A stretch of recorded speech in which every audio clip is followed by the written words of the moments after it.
سے ایک سوال پوچھتا ہوں۔ 1980 کی دہائی میں سوویت یونین نے افغانستان پہ قبضہ کر لیا اور وہاں پہ جنگ شروع ہو گئی، جس کے نتیجے میں 32 لاکھ مہاجرین پاکستان آئے اور پاکستانی کیمپوں سے لوگ جا کے وہ جہاد میں حصہ لیتے تھے اور واپس آتے تھے، اور ان کے ساتھ اپنا ہارڈ ویئر ہوتا تھا، سٹنگر میزل بھی ہوتے تھے، بلو پائپ میزل بھی ہوتے تھے، سب کچھ ہوتا تھا۔ لیکن اس ساری جنگ کا پاکستان کے قبائلی علاقوں پہ کوئی اثر نہیں پڑا۔ وہاں زندگی نارمل تھی، معمول کے مطابق تھی، وہاں کوئی طالبان نہیں تھی، کوئی ملیٹنسی نہیں تھی، کوئی انسرجنسی نہیں تھی، کوئی خود کش بمبار نہیں تھے۔ یہ کیوں؟ یہ اپنا نظام چل رہا تھا، لوگ اپنے اپنے کام کرتے تھے، افغانستان میں جنگ جاری تھی، لیکن یہاں پہ کوئی لا اینڈ آرڈر کی، کوئی سیکیورٹی کی کوئی سچویشن نہیں تھی، کوئی ملیٹنسی نہیں تھی، کوئی انسرجنسی نہیں تھی۔ اس وقت کیوں ایسا ہوا؟ اس پہ آپ کو غور کرنا ہے۔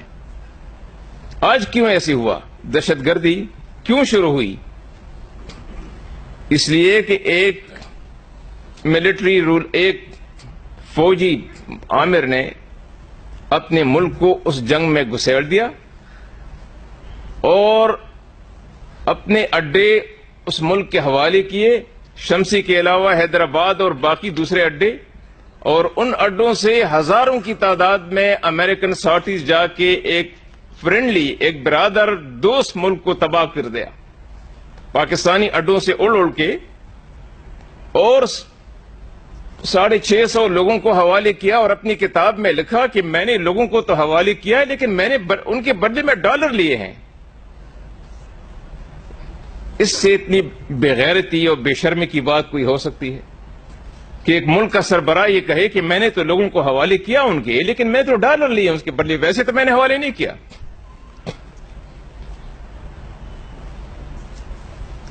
اور ان سے کہا گیا کہ عافیہ صدیقہ کو ہمارے حوالے کرو۔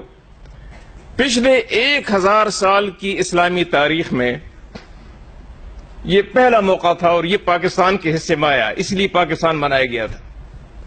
پچھلے 1000 سال کی اسلامی تاریخ میں یہ کبھی نہیں ہوا کہ کسی اسلامی ملک نے اپنی ایک بچی کو غیر مسلموں کے حوالے کر دیا ہو تاکہ ان کو وہ ریپ بھی کرتے رہیں اور ان کو پھر 80 سال کی سزا بھی دیں۔ اور میرے پاس آدمی آیا کہ بگرام ایئرپورٹ پہ میری ڈیوٹی ہے،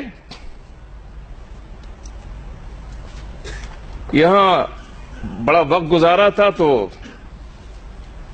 میں ان کو جانتا تھا، تو اس نے کہا کہ رات کو ایک عورت کی چیخنے کی آوازیں آتی ہیں، تو میں نے اسے کہا کہ اس کا پتہ لگاؤ کہ عورت کون ہے، پاکستانی ہے، افغان ہے، کوئی اور ہے۔ تو وہ پھر میرے پاس آیا کہ وہ پاکستانی لگتی ہے۔ تو میں نے کہا کہ، تو اس نے مجھے کہا، اور یہ کہتے ہوئے بھی شرم آتی ہے، کہ رات کو امریکن سپاہی اس عورت کے ساتھ بدکاری کرتے ہیں اور وہ چیختی رہتی ہے، اور یہ بات میں نے یہاں پہنچا دی۔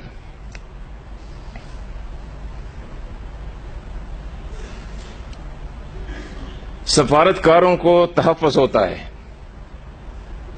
لیکن ایک سفیر کو، افغانستان کے سفیر کو پکڑ کے ان کے حوالے کیا گیا۔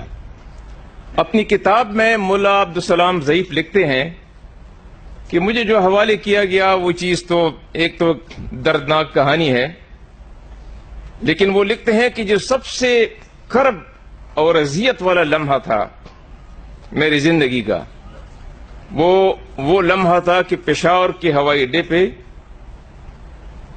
مجھے امریکنز کے حوالے کیا گیا۔ انہوں نے، ان افسران جو مجھے لے گئے تھے، اور وہ سینئر افسران تھے، ان کی موجودگی میں انہوں نے مجھے برہنہ کر دیا، میرے ہاتھ باندھے ہوئے تھے، میرے شلوار قمیص دونوں اتار دیے اور اوپر مجھ پر چڑھنے لگے، اور وہ دونوں افسران دیکھتے رہے. اس کے لیے پاکستان بنایا گیا تھا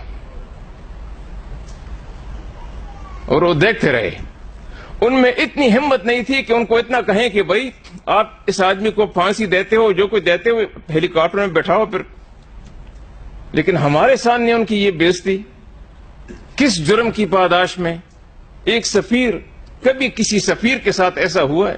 کبھی کسی ملک نے ایک سفیر کو کسی دوسرے ملک کے حوالے کیا ہے تاکہ ان سے شرمناک سلوک کیا جائے؟ کس ریاست پہ فخر کریں گے؟